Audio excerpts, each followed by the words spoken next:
愛のないセックスはただのプロレスだ。Lou respected the progress, and he would be blown away by what's happening here. It is absolutely amazing. It just perpetuates the heart of professional wrestling. Finally! Authentic frontier gibberish. It's mind-boggling to you, yeah. Oh my God. Oh my God. The Bad Boys! If I can be serious for a minute. Punch some people in the face. Copulating with wild women. Might need to tone it down, just... Tone down what? That's a good question. Because we are class. I don't even know who you are. And you are trash. Hey everybody, welcome to the Chan Chan. It's the pod once again. I have no idea what we're doing, what we're calling, or why we even bother with this, but I'm here with Boris, and he's decided to bother as well. Boris, how you doing, big guy? I'm doing great on this beautiful Monday afternoon. Well, I guess not so beautiful looking outside, but here we are. Oh, really? I mean, there could have sworn there was a sunny patch earlier, but how was your weekend? I literally have 2 brain cells left and they're fighting for third place, man. And I don't think I didn't do any drinking or drugs. It's just life has brought me to the edge right now. I hear you. My weekend is all right. Relaxing. Tried to relax. Mid-October, go to the park, have a nice picnic with a friend. That's how you spend a Saturday afternoon. Yeah, I guess it is. Dude, there was pro wrestling this weekend. I thought it was on Sunday. I was a little taken aback, but it was suddenly on Saturday. I was like, oh damn. Right? For some reason, I thought it was on Sunday for the longest time. Well, let's talk about what happened on Saturday. I guess we're a couple of days behind here, but I mean, an interesting weekend. Well, I mean, Friday, the big shock there. Ilya Dragunov coming back, winning the U.S. title. That's good. I think that put a little bit of a charge into everybody. We needed that. WWE wanted to get some buzz going on for an AEW weekend. You know what I mean?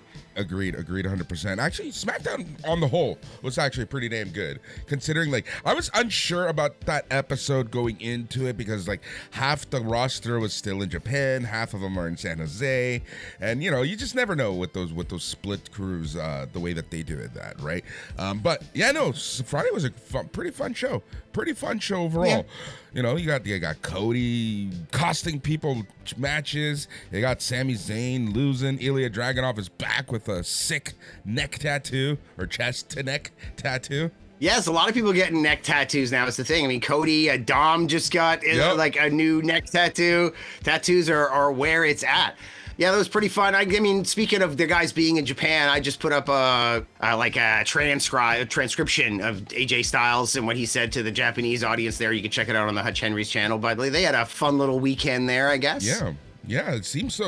And it's dude, it's crazy to think that is literally AJ Styles' last time wrestling in Japan. Like, that's crazy to think. Like, here we are, right? Well, it's crazy to think that he never got a New Japan return, or like, did he know when he signed that WWE contract that he was never really going to wrestle in Japan ever again? I mean, they've had a couple of tours since he signed. I remember once seeing a lot of fan cam footage of Jericho against Finn Balor in Japan and things like that. And I'm sure he was on some of those tours because, they love to put people that they know the Japanese fans are into on those shows. So I'm sure he was part of those earlier tours. But did he really know in his mind, like, hey, now that I've signed with WWE, I might wrestle in Japan like a dozen more times at most for the rest of my life? Right. It's great. And he said, a part of my heart is left here, like a part of me is here. And I can believe that. When you've lived there, gone there so much, it's a long flight. When you get there, you don't just turn around and come home. You build a life there. You find hotels you like, people you like, places you stay. You have your second life there when you're on those tours regularly. So it's that routine, right? Awesome. And I can speak to that, like just from traveling, like 200 plus days a year previously. You do get a routine. There are certain cities, it's kind of like a second home because you go to the same hotel. You see the same employees, go to the same restaurants because you feel comfortable going there, right? So yeah, no, I totally get what he means by that. And like just that lifestyle in general, like I totally get it. And being able to find a place that feels like home, man, that's huge when you're on the road for so long. Yeah, and he doesn't speak very much Japanese, but the Japanese he does speak, he spoke very well. You know, that accents are important. You can speak Japanese and sound like an American speaking jazz. Now, obviously, living here in Canada, there's a lot of cultures and a lot of people who come up to you speaking English, and it's right away you know where they're from because of their accent. AJ did a very good job of pronouncing his Japanese when he said arigato, and his hellos, his thank yous, his goodbyes, his pleasantries, the things he was used to saying regularly. He had that shit down pat, and a part of his life gone. But 200 days on the road, huh, Boris? I didn't know you were such a rock star. Yeah. Doing customer face to face with customers, like they still are old school and they want to see you face to face. I get it. It's true, man. It's like, crazy. it's the generation gap. Sometimes I like to have a phone conversation with someone. I'm like, I can express myself. I can get it out quickly. Like a 5-minute phone call can be like an arduous amount of texting, especially with people that don't like to read texts. As soon as you get past a paragraph or two, people are skimming and they're not getting, it's like a phone call is just all you need. 100%. But 200 days on the road. How about more than 200 minutes of wrestling? Another slog here from AEW. But personally, this one, I mean, it ended around 12:30-ish, almost coming up on 1 o'clock. Some people said 1 a.m., but I don't think it was that late. But for me, this show actually kind of flew by a bit. I realized it was a long show, and everybody lives in their own quantum universe. So time was moving quickly for me that day. It didn't grind on me. But yeah, another big show here from AEW. But even with a few matches, people would say should have been on Dynamite or something. Sorry. That's what I always go back to. Look, I love the show. I thought it was great. But there are some matches that didn't need to be on the pay-per-view. Yeah, you get the juxtaposition of WWE against AEW now is getting it's getting very obvious, right? The 5 matches against the 5 hours. It's like, what is your preference in shows? But, pretty interesting show. I like how they pulled off the old WCW fireworks display with jet speed at the beginning of the show. Like, I remember specifically, was it Bam Bam Bigelow? I think in with Ray Traylor at the time. So Big Boss Man or Big Bubba Rogers, whoever. I think that was the match. They had their second hour fireworks go off on Nitro, and like that is not a small amount of fireworks. So like flames from the freaking side, the ring posts and like everything and coming out of the ceiling and rockets going up. And Bam Bam's like, that's World War III. He's like, what the hell is going on? So I like that they channeled a little bit of that. Interesting way to start for sure.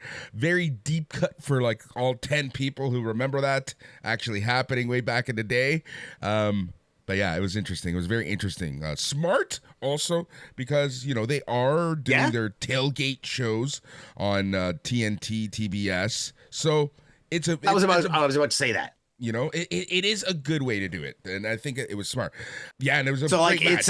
It's the CM Punk would be happy because they're being a business here. So you got people hooked on YouTube to this match, and you're making them go pay for the pay-per-view. Do you think that anybody who wouldn't have paid for this pay-per-view suddenly paid for it because of Jet Speed versus I always think against the FTR? Maybe 1 or 2 people, but those are 1 or 2 people who. That's what, $80 right there. Boom, win, or $100. Yeah, I guess whatever. So. Right? Like, $160 if it's 2. If there's one person who buys the pay-per-view based off of the pre-show, and it was worth it. And I guess the people that are just watching the main show that always skip, there's many people I'm sure that skip pre-shows. They're like, they roll their eyes, they're like, pre-show, I don't have time for that with these long shows. So they tune in and they get to see this match happening. Exactly. And they get to see that, like starting off hot, like we're in the middle of a match here, people, blah, blah, blah, blah. It is kind of interesting and a little bit of a throwback even to a degree. With the new rating systems that have been coming out, which I'm sure you've caught a little bit of a wind of that, lately.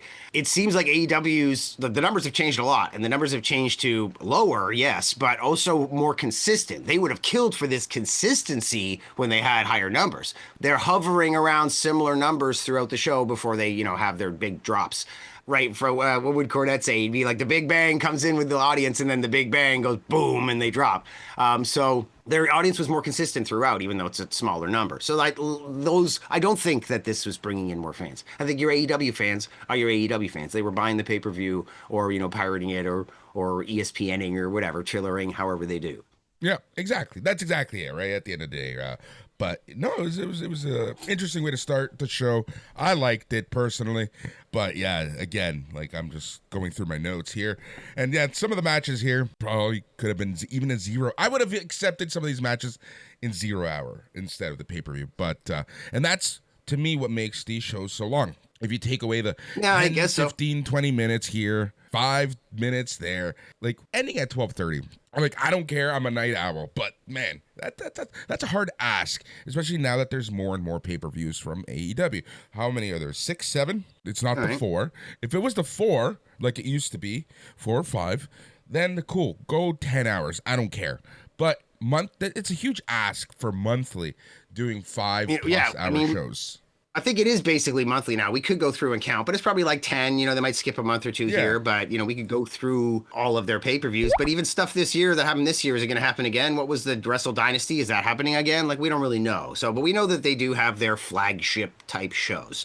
So, and even things like All Out was supposed to be a flagship, but then they bought our ROH, so now they have the rights to All In. So you've got All In and All Out, and you've got Double or Nothing, and so everything's like gambling related. Yeah. But then suddenly it isn't on other things. I don't know. So, but AEW, I'm glad they're around, especially with WWE getting so corporate. Got the new AI news that's coming out about the writing team and everything. AEW is going to be a big breath of fresh air in a lot of ways, and I'm becoming a bigger AEW fan just because I'm so annoyed with WWE. Like the guy on the pre-show had a massive sign right up behind Triple H on one of the things. It was like, I sold my kidney to be here. Yeah. Yeah.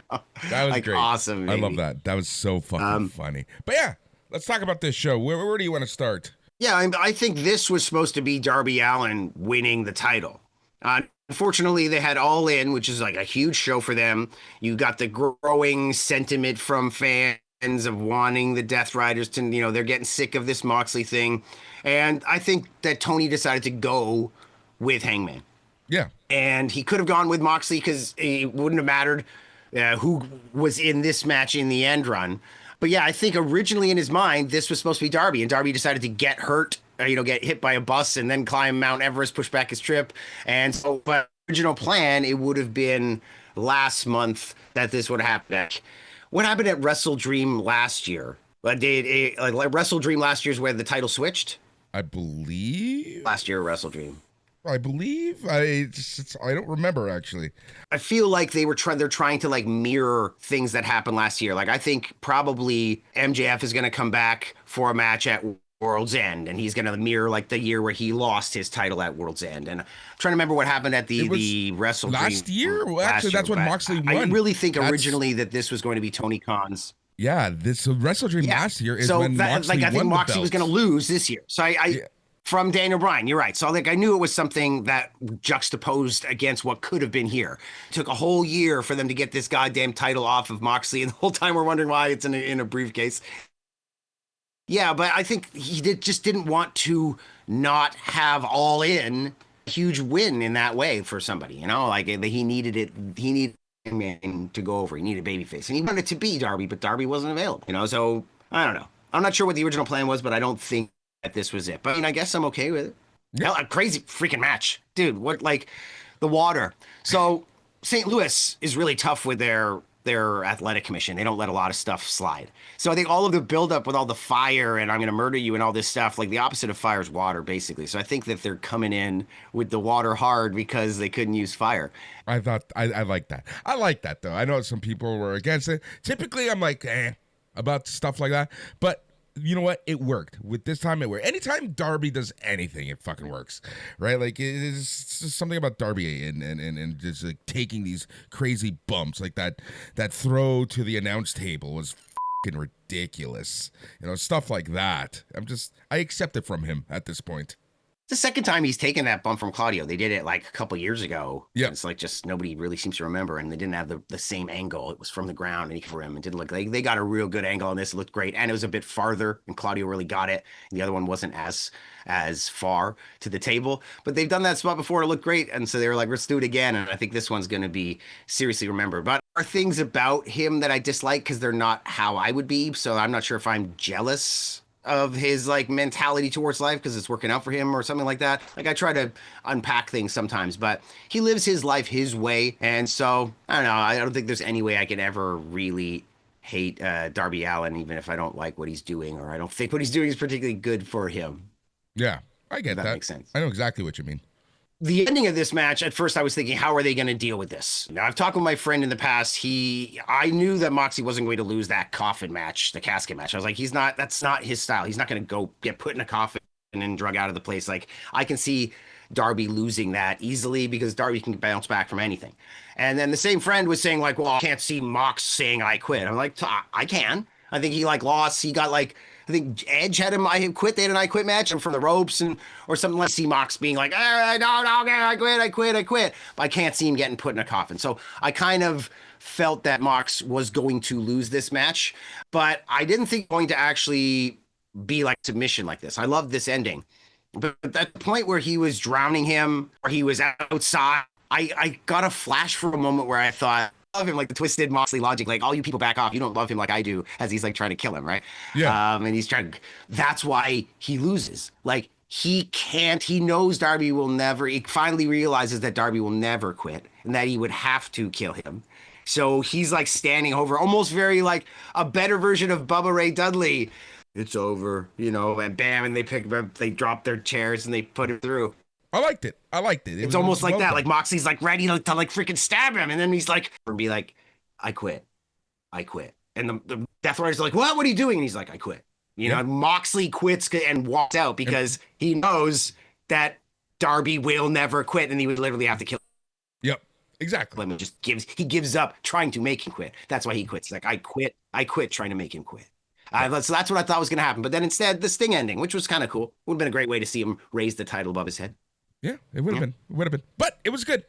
Nice little surprise. Honestly, I didn't expect to see Sting, to be 100% honest. It was a nice little surprise. And I was surprised it wasn't Andrade. When the lights came up, I was expecting Andrade. I'm like, no, it's not Andrade. Give me a break. I'm like, I do remember at one point, Pac's new outfits kind of throw me off. Because when they threw Darby, when he threw Darby onto the announce table, Claudio, within a few seconds, somebody was like there, like I thought it was security or medics or something, and then they're like kind of being rough with him, and I was like, Jesus, the medics are being really rough, and then I was like, oh, it's freaking Pac, in his like his all black, like freaking cargo gear that he wears now. So I don't know what the hell's going on with his new haircut. I'm like, I thought, what the hell is the medic doing, kicking the shit out of Darby? Oh, like, funny. Geez. No, it does throw me off too, like because I'm so used to seeing him with his black trunks. Regardless of what's going on, he used to always wear those black trunks. Now that he's wearing something different, my mind is like, whoa, wait. Oh, it's. Yeah, I did like that he always stuck to like being a wrestler. He's like, I'm a wrestler, and his like greasy hair and his face was always a good thing. So he's lost a bit of his allure, but he's still one of the best. But hey, speaking of wrestling, like I got to admit, the water spot with the tank. Like, I'm okay with that, but like, try and make it wrestling, right? Don't just like shove his face in and try and drown him. Like, cravat his face into it or something. And come on. Like, Marina could have given him an ankle lock instead of just stepping on his foot. Let's throw some wrestling in there. Hammerlock the guy, drag him in the ring, cravat his face into the water, say something like, ask him. Like, let's do some wrestling stuff here, people. I mean, Lou Thesz's wife is in the audience. Give her something, no? There you go. Yeah, I didn't even think of that, to be honest. But I like that idea, actually. If you're going to do it, you might as well add some wrestling to the wrestling match. Yeah, like freaking camel clutch him over it and then like put his face in or something. I don't know. I like that, actually. Never really thought of that. I don't want to run the pay-per-view backwards because then we're going to end with Jamie Hayter against Tekla. So we'll start with Jamie Hayter and Tekla here after our main event, and maybe we'll even get back to the main event. Maybe I'll think about, by the time we're done this podcast, I'll change my mind. And I'll be like, I hated that main trash. event. But actually, 4 matches that I often sometimes think are trash because there are things about Moxley, like freaking last time with trying to pull his blade out of his pocket and weird, like, dude, there are things about Moxley. Like, I love his look and his thing now, like this Cro-Magnon man thing. There's so much great emotion in his face, and Samoa Joe and freaking, Tony Storm, like so many great facials and people in this company, which is why Monet is so freaking bland.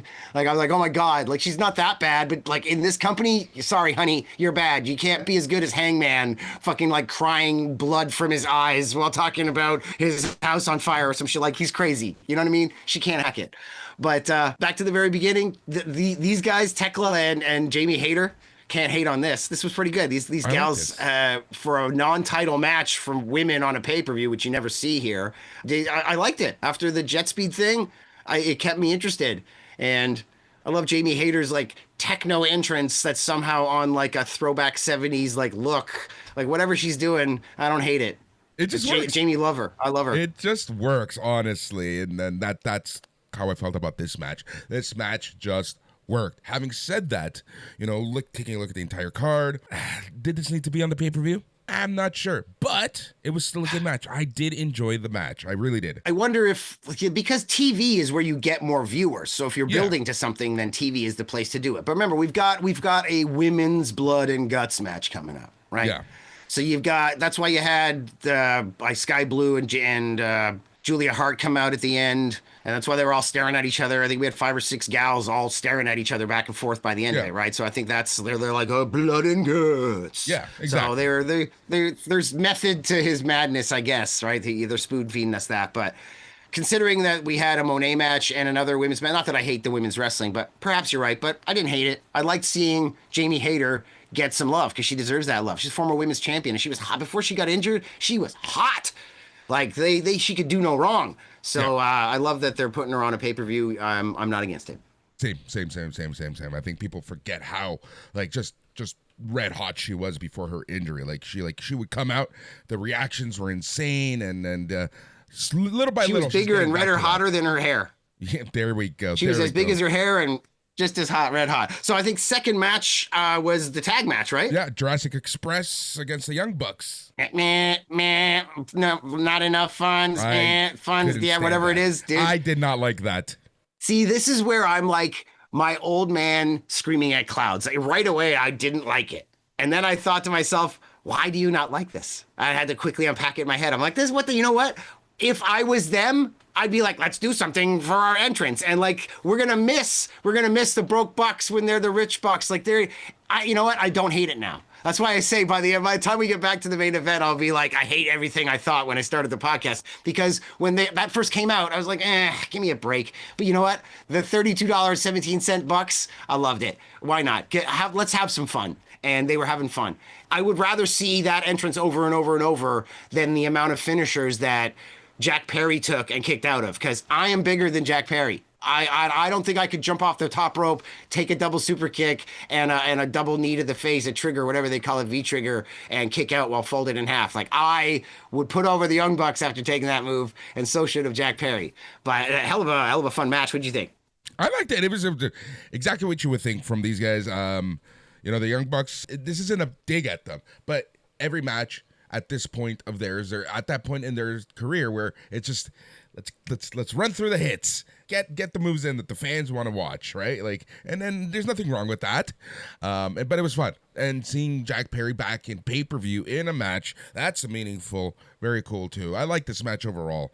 But yeah, like the tag scene is going back in time, man. They're trying to get the Acclaimed back together. They got the Jurassic Express there. We had FTR in the opening match. I'm starting to smell it. And I not to say I disagree with you, but I've been enjoying the Bucks again lately. I think this run, the broke Bucks run, is good. They were gone for a while. They were being aloof. Like, now they're coming out, they're putting in the effort. I'm liking these matches. And yeah, they're running through the hits, but it's certainly not a WWE match where, like, literally if we get to the back and they're like, you didn't do move 5. Remember, you've got all these moves, right? Like, they have to go. Daniel Bryan, you've never seen him do the flying headbutt again. And you've never seen Moxley do the Nigel McGuinness, like, rebound freaking clothesline ever. You've never seen these guys do these moves after they had to do it in every match because it was fucking part of the rules. This is your move. You got to do your move. Get your shit in, Mr. Brian Cage, Mr. Get my shit in.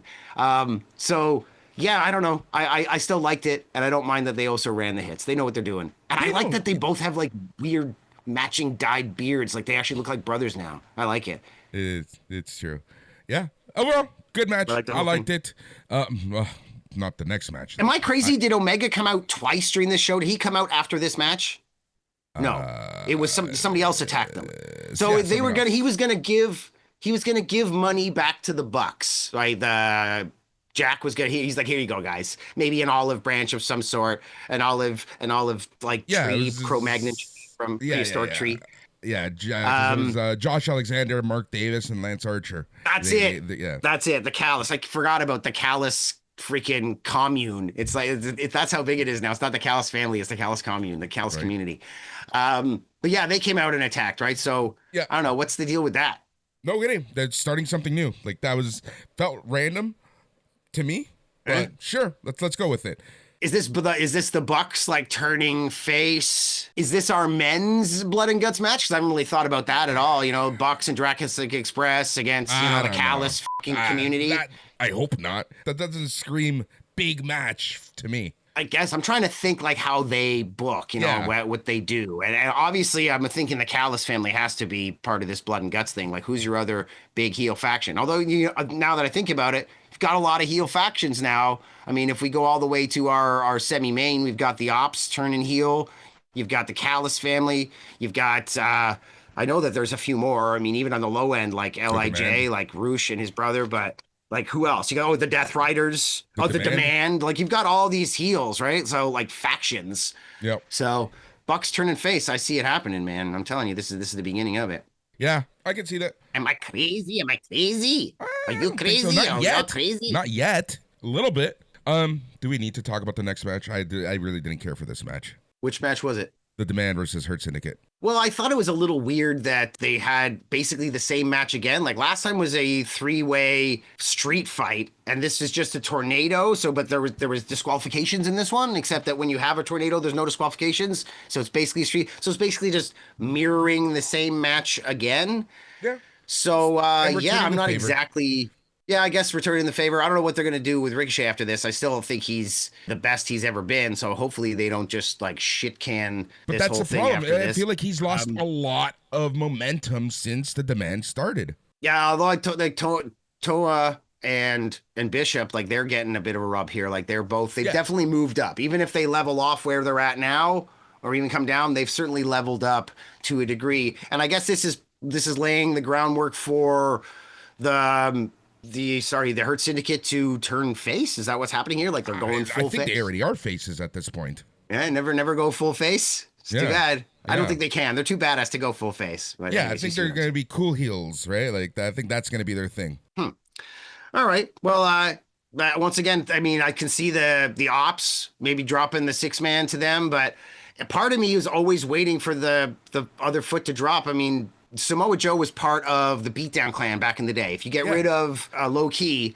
you basically are looking at the Beatdown Clan here with these guys. And that one interview where you and I met at the Hurt Syndicate interview, and I was going to ask him about Samoa Joe as possible. Everybody's talking about Cedric, but I see Samoa, and this was before Ops really got any steam, if that's what they have.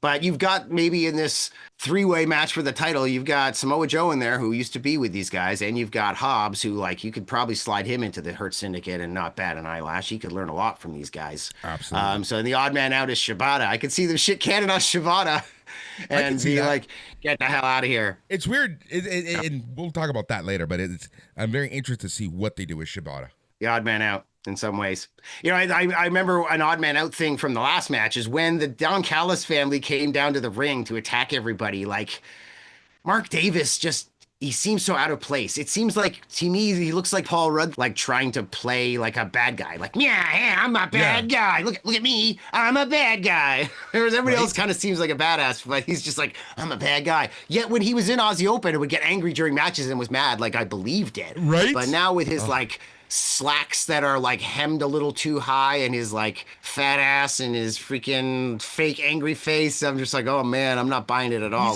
You want to talk about somebody that's lost steam. Yeah, he's trying to be a heel. Like, it's not natural to him. And he's like, it's one of those things like, this is what a heel should be. And he tries to imitate that. Like you said, like that angry face. I got to show an angry face. That's how I'm a bad guy. Yeah. All right. Well, I tried to help you avoid talking about the next match for a minute there by going back in time 2 matches, but we are going to have to talk about Ultimo Moné. And, Conan says she's super one-dimensional. I think her delivery, like, she's not a good talker. Like, when you grow up in, like, the hood, like, she hasn't been able, like, she kind of mumbles her words a bit. Like, the way she pronounces words and the way she talks isn't great. Yes, she's good when she wants to do her, I can't believe it's selling, like, oh my God. like it's one of her only good emotes. And, you know, you put Twisted Metal Samoa Joe with his freaking like angry face at the end of his heel turn angry face against Monet in The Mandalorian and her like wooden acting. I just don't know what to say. And you're going to call her Ultimo Monet when Ultimo Monet is right there. Like when people leave portmanteaus on the table, it really makes me mad. Like, what's wrong with these people? You know what I'm saying? I know exactly what you mean. So she was 10 belts Monet, became 11 belts Monet when Mina Shirakawa came out. And man, Mina Shirakawa, I guess she knew she was losing the match because she was all like, I'm going to make this entrance the best entrance in the world. Like she did her freaking salsa dance thing. Like it was like the freaking last thing she was ever going to do. She's like, all right, I'm going to get killed at the end of the rampway. It's the last moment of my existence. Like she gave her with that shit. I think I left the room and made a tea and came back and she was still like, still going, baby. Yeah. Yes. And like, but she came down to the ring. She lost. Monet, 11 belts Monet. If you really want to skip over the match, dude, we could skip right to the end because I think we're looking at, or I guess it wouldn't be the end of this match. Oh, dude, we skipped. You made me think you were talking about Monet. We actually skipped the title match. Well, you said you didn't want to talk about this next match. No, and I meant the Hurt Syndicate match, not Fletcher and Briscoe. I like. Oh, that's right. All right, I've gotten completely confused. I thought you don't want to talk about Monet. No, did I also skip the Fletcher match too? Yeah. Oh my God, yeah. I don't really write that many notes. When it's all emotion for me, man. I know I'm a little Monet, I'm a little wooden, but so like, hey, we can talk about the TNT Championship then. Fletcher, Briscoe, what you think of this? This is why you should be in control of the podcast, right? Because I'll just talk, and then you cut me off and go, okay, next. No radio this week. We're good. It's just a podcast this week. All right, cool. So wait, the TNT title match was next. So I guess I didn't write anything down about the TNT title match at all. So that's why I forgot how Fletcher won. that it was there. I didn't even make a note. I have like half a piece of paper, just a couple of little notes here and there. This wasn't a bad match. The ending was weird, with the whole shoving the ref and then punching him, blah blah blah blah blah. Brainbuster to end the match. Like it was just a match. Well, I'm remembering why I didn't write anything down. And if I think about my mentality during this match, I remember knowing that the match was upcoming. And so I see the promo package and I'm like, oh yeah, they're even now, like 4-4. This is the fifth match, the 2-2. So when Briscoe was ROH World Champ, he was defending his title and Kyle Fletcher was just getting out of the tag team and he's doing his TV title run down there. And so he was losing to Mark Briscoe and you can see that happening. And now he's gained a ton of body weight and a ton of TV time and he's Callis' top guy and now he's the TNT champ. So he's been beating Mark Briscoe. So like when I saw the package saying this is match number 5, I got a little bit of interest. I'm like, okay, package. And then Kyle Fletcher's coming down to the ring and I'm like, okay, he's going to win this match. I know what's going to happen. He's going to win this match. Too bad for Mark Briscoe. And then the match is happening. And this is what is great about wrestling in general. This is why it's one of the best emotional roller coasters that exists out there. AEW is really good at it sometimes, but so is WWE in general. And some matches fail big time at this, but they got me this time. So I'm half disinterested. Kyle Fletcher's coming down to the ring. He is going to win this match. And then they're going and Briscoe and the emotion and they're having a great match. And I'm like, maybe they will put it on Briscoe. I mean, this would be great. Look at he could go over and get a big pop here. And then I start to think I want him to win. So now I want Briscoe to win. And now I'm invested in this match and I'm watching the match. And then at the end of the match, Kyle Fletcher wins. Anyways, I'm kind of annoyed. So, oh my God. So I started the match not interested and knowing who's going to win. And then at the end, I was right. And I was emotional and angry about it. That, my friends, is pro effing wrestling. So this match did not need to be on Dynamite. I'm glad it was here. And that's why I wrote no damn notes, is because it got me. I was into this and I wanted Briscoe to win. And when he didn't, I was like, ah! You're angry. He was angry, friends. Damn you, Don Callis. Yes. Yep. So wrestling did its job here. Maybe that's why this show didn't seem so long to me. Because and even the main event I was into, I wanted to go to bed. I was like watching the main event. This show got me for a show that on paper I didn't think was going to be that great. I threw on this show like in the middle of the night. I watched it like after it aired. And I stayed up. I just stayed up watching it because it got me. It intrigued me. Like the pacing is a little weird sometimes with AEW pay-per-views, but there's always something that you're like, okay, I'm gonna keep watching. I'm gonna keep watching. Next thing you know, it's like 7 a.m, watching the main event. I'm like, fuck, I stayed up all night watching wrestling. So, and I also noticed, sorry, go on. I was going to say, and this leads us into the next match, which was for the AEW Women's Championship match. Chris Statlander versus Timeless Toni Storm. I'm not shocked that Statlander won clean, per se. Yeah, she wasn't going to get hurt by this. No. You know, we already mentioned that Mina Shirakawa lost her interim television title to Monet. I guess we didn't really actually get into it. But yeah, I see the Women's Tag Team Championship going to Mina and Storm here, which is a reason why she didn't, win the title again. But we needed this for Stat. And I don't think it's just a given that she's going to lose to Monet. But it was a good match. I don't know what else to say about it. I don't think it was their best match ever. I don't think it was either person's best match, but Stat looked good, and that's what they needed to do, was put over this new champ over in the singles match over the previous champ. And of course, all the emotion, literally having her crying and all of her Toni Storm stuff, and then backstage, and then to have, literally as she's walking through the curtain, Monet comes out, and she's like, "And 1 minute, please. The CEO is here. I am like, I'm just like, wow, the way she talks is just, I'm surprised she doesn't have a lot more roles other than Mandalorian. I don't know how she got in there, because like, she's not good at this. No, she's not. Sorry, I still want my AEW media Here's passes, the thing. Tony, Here's the thing about Mercedes Moné. In-ring, amazing. But character-wise, talking, just, it's not a heel thing. It's just, she's not that good. I don't think she's that good as a character or as anything, but her in-ring saves her career, to say the least. Now, what did you think of the whole Statlander Monet stuff, like, at the end of the Monet match? Well, I mean, they're painting themselves into a corner again, like they did with her last time. Exactly, I don't see why they're doing this. Now, I know that Monet has said, outside of her, like, Stat is her favorite person to wrestle. She's like, I've wrestled her twice now.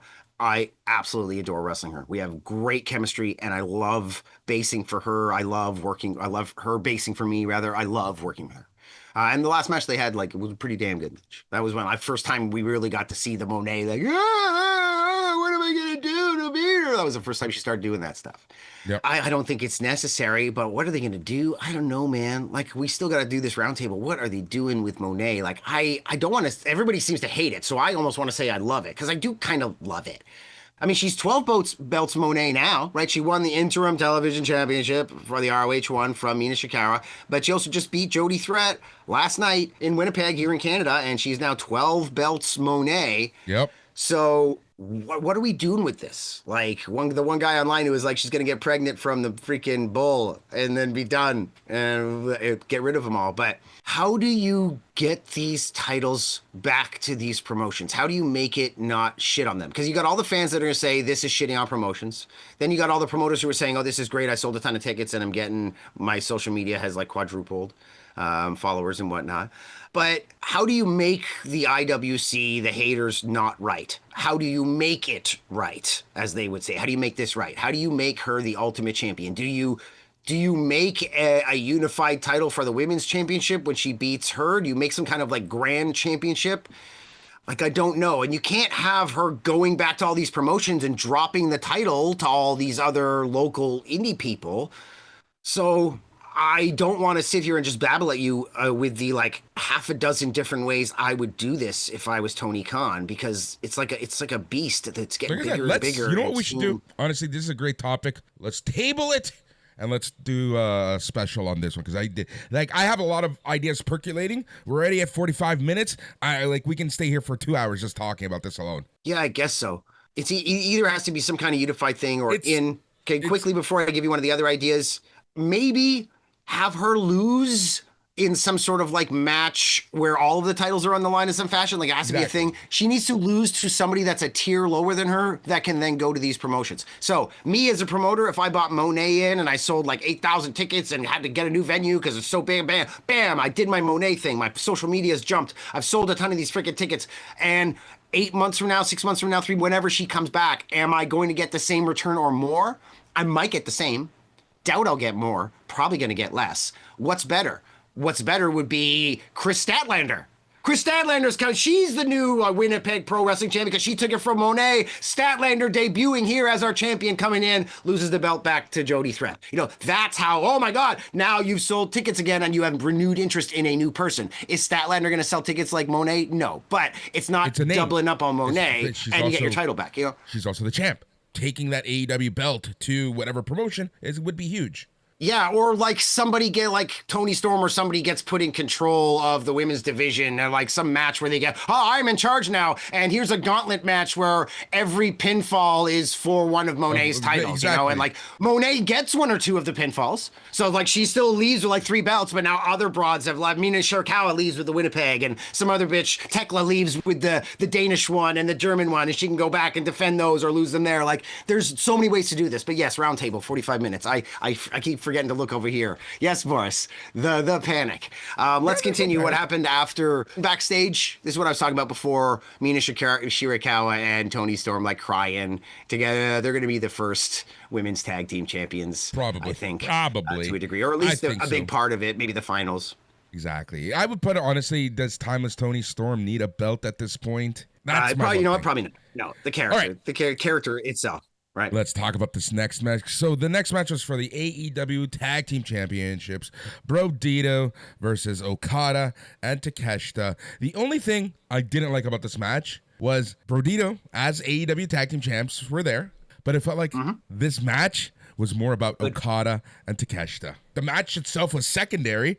The big story of this match was Okada and Takeshita. Yeah, and like maybe it should be. Well, everybody complaining AEW doesn't know how to tell stories. So, like, that's what wrestling's about, man, right? Not every single match is a main event. Not every single match has to be super heavy. This was an ends to a means to an end. Tony Khan loves to do his eliminators, so they won an eliminator. Now they're here. You know, Okada hit Takeshita with the Rainmaker and, like, smirked about it. Brodito got to look strong. The 21 plex, like the single arm 21 plex. That looked really great for Bandito, even though I think the 21 plex is, like, top level tier, like bad wrestling finisher. Dude, how is this guy one of the greatest wrestlers in the world and that's his finisher? Why does this always happen to the best, that their finishers are ridiculous? Dude, like headstand stuff he was doing, like he did some crazy stuff in this match. And like, the throwback to his Takeshita match earlier this year, which I still think might be match of the year. I think Okada and him are going to give us a hell of a match on Wednesday Dynamite. It's going to be ridiculous. That's what's happening. It's going to be right? ridiculous. It's going to be absolutely ridiculous. I would assume it's non-title because whoever's title you put on the, like if you put Okada's title on the line, it's pretty obvious that he's going to beat Bandito if his isn't. So it'd be nice if it was just like a exhibition, no titles on the line, something like that. But we know why Okada took the pin. It's because you can't be pinning the brand new IWGP champion American TV like a schmuck, or else you're damaging that relationship. And so this is a huge win for Bandito and Brodito in general. So great match. It was very good. Let's stay positive here. I think we are positive for the most part, but you know, I'm just trying to say, you know. I know. World Heavyweight Championship, Hangman Adam Page versus Samoa Joe. We talked about this match a little bit, but let's get into it a little more. This match, I like this match overall. I like Joe going heel. Seeing some vintage Joe in this match.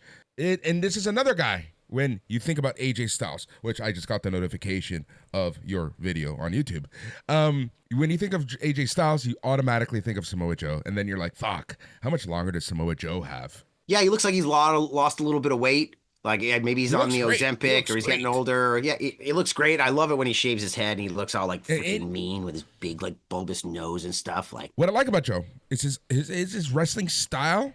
He can do this for a few years more, and like he's not going to diminish in style, right? He has a style that lasts. The biggest bump he takes is when he does the into the corner and then turns around and gives the like backwards enziguri to the guy in the corner, and then he usually lands hard on his hips and his lower back. But like, dude, when you've noticed guys like Mick Foley and the Samoa Joes and the Sammy Callahans and the guys that have that middle weight, like hip weight, big butts, they can take a lot of those kind of hits for years and years. It seems there's times where I'm like, man, these guys, nothing seems to affect their hips. So I think he might be able to do that forever. But yeah, a lot of his style, you're right, can definitely go this way. The match itself, I like that they were teasing the Deadeye, because then I was like, oh, and eventually he's gonna get this big fucker up and hit him with the Deadeye, and so that's gonna be pretty cool. And then it happened a lot earlier than I thought. It happened basically at the end of the match. What was that? They were teasing it. He got it in. only for a 2 count. But that was fine because he gave him not 1, but 2 buckshot lariats to actually win the match. No, I think it was 3 because I remember I actually said to my buddy who we were kind of like chatting back and forth, we were like, Joe's a 3 buckshot guy. And then when it was the third one they did it, we were like, yeah, because after he kicked out of the second one, I was like, Joe's a 3 buckshot dude. Yeah, it was 3. Sorry. You're right. Yeah, it was right. 3. It was 3. Well, Yeah, and then the heel turn. Like, here's the thing. What, honestly, I cannot see Shibata as a heel. Like, he's not a heel. Yeah, like he's like it's not quite the Paul Rudd thing I was talking about with Mark Davis, but yeah, he definitely seems like he's putting on an act, you know, like so. I would love to see that faction get bigger, or even just at some time in the future, maybe if it breaks apart. But I was really waiting for Samoa Joe to join these guys at one point. It was a while ago. I'm talking about it now. Seems ridiculous. People are like, oh, it doesn't make sense. But there was a time where I thought it might have made sense, and I could definitely see Hobbs getting in there. Hobbs could use some direction. He needs some. I mean, I don't know him personally, but I'd like to think he needs some mentorship. And that's why he hangs out with guys like Shibata and Joe. He's not against hanging out with the old guys, listening to their advice. I think he's going to do very well for himself. So the heel turn was interesting. And you know what I think it is Joe's better as a heel, but also they can go to a second match now. You don't need to have another opponent for Hangman. Not a respect angle. Like, he's you going can to do so many respect angles. Like, Hangman Adam Page just needs someone, like, he needs a rivalry. He needs someone. He needs like that bad guy to go up against. And I think this is a smart move overall. Like you said, it leads to a second match, and it gives us a few weeks of a good feud. All roads lead to MJF coming back and using that cash in, and the same thing as we were talking about way earlier. We were trying to figure out if it was Danielson losing to Mox at WrestleDream. They're going to juxtapose this to 2 years ago where he lost the title at World's End. He's going to come back and win the title. You know, and even Samoa Joe kind of being vaguely involved here might have something to do with it. But I think they just want to go for a second match to give Hangman something to do, give him a feud other than just one-off matches against the Lee Moriartys of the world, and give him something to sink his teeth into, maybe light a house on fire or cry some blood. And then MJF comes out and makes you cry some more blood when he takes your belt, sucker. Right. MJF going home for Christmas with his wife around the Christmas tree with the AEW World Championship, baby. There we go. I think you hit the nail on the head. I think that's exactly what's going to happen. The reason they wanted it to be here and in this fashion, I mean, we just had Seth get betrayed by his faction mates. Mm-hmm. I had somebody was telling me like Mox keeps losing now, and are the Death Riders going to turn on him? Like, I think that's definitely not going to happen because of what just happened with Seth. And then you've got heel turns like this, and so I think there's a lot of meat on the bone with AEW, and you never really know which direction they can do. They can just kind of do anything they want, and sometimes you're like, oh, this is stupid. They're not thinking, but sometimes I think they think so far ahead that if they fix them up or they come up with great ideas, I don't know. But I think the reason they're doing this is just to give him more of a feud. There, man, that was a ridiculous Babylon.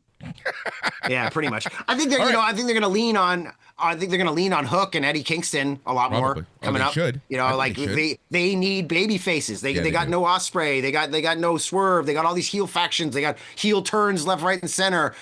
So like, I think we're going to be seeing a lot the Orange Cassidys and the Eddie Kingstons and the Hooks and more faces. That's what we need, and not more faces. Just highlight the faces. That's what we need at this point here. Going back to the main event. Do you have any new thoughts on the main event?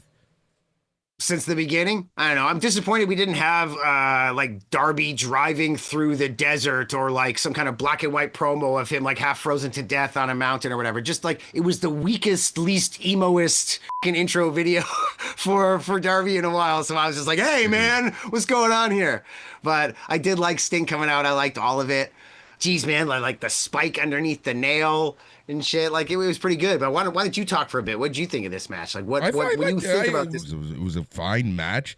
Some of the stuff, like I say, I accept because it's Darby Allin. Like I said earlier, like he is just that person that can do shit like that. Like I accept it. Typically, I don't like seeing like the water stuff and blah blah blah, blah the bags. But when it's with Darby, I'm like, sure, he can do this. I kind of accept it with him. Yeah, like Darby I mean? can seem to get away with it in some fashion. Yeah. I don't know.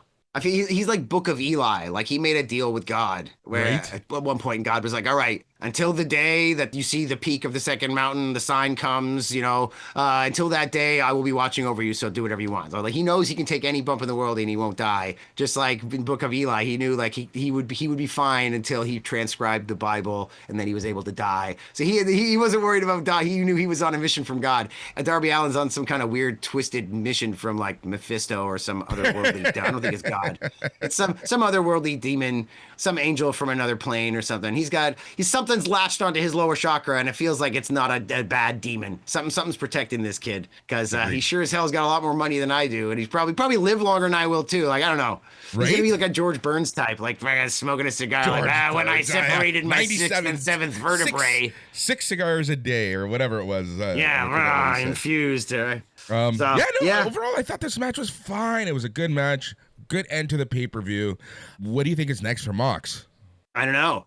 What's the obviously murder, right? You like that's the next step. You have to actually kill someone. But no, I don't. What's next for Mox? I don't know. Like bounce back, maybe a Four Horsemen type thing where they pretend it didn't even happen. Like, that only happened because of Sting. Like we didn't lose or whatever. Who knows?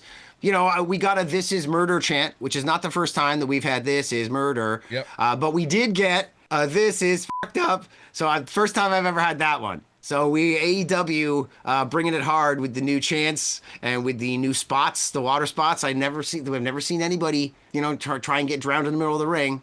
I do think he should have cravatted him into the water, or maybe backbreakered him into it, pile drive, some sort of wrestling move. Don't just shove his face in there like I would, or like a serial killer or something, man. Like, come on. There's a reason why you're a professional, right? Exactly. This feud has been going on forever. I don't see any reason for them to just suddenly stop it, especially with Blood and Guts coming up. Is it Full Gear? That Blood and Guts happens at Full Gear? I don't even know anymore. You're not topping? You've got the conglomeration out there. Yeah. Darby and the conglomeration against the Death Riders or whatever. I don't know, some shit. Yeah, we'll see. We'll see what happens there. But yeah, overall, good pay-per-view. I enjoyed it. I liked it. I had fun. I was sports entertained. Kept me up all night watching this show. It was good. I guess that's all we have to say about this show, huh? Yeah, pretty much. Yeah, are we under? Did we hit your hour time mark that you like? Did we? We went a little over, huh? We're at the hour, but we're fine. Well, ladies and gentlemen, boys and girls, members of the IWC, and all you marks, thanks so much for listening to the podcast up to this point. If you like our opinions, agree with us, subscribe. EH Productions, EH Plus Wrestling on most of your podcast platforms. Look for @Hutch Henries on Twitter, Instagram, but most importantly on YouTube.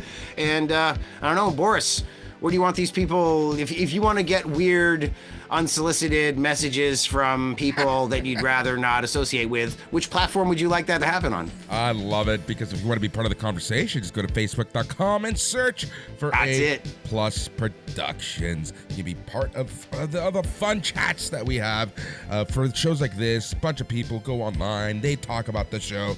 If you like wrestling, if you like opinions, Plus Productions is the place to go. Hutch, I gotta get a Stream Deck trigger for that, where I can just hit it and it'll just say that exact line that you just said, which I've heard a million times. Follow them, E Plus Wrestling on Facebook. But yeah, go do that, because that seems to be the place where you actually do our super chats from, or whatever, right? Exactly. So if you actually want us to respond to you, Facebook is the place to be. That's the best place. Yeah. Because we're old. We're old people like that. We use safe Facebook still. Yeah, man. All right. Thanks so much for listening. Until next time, everybody, take care.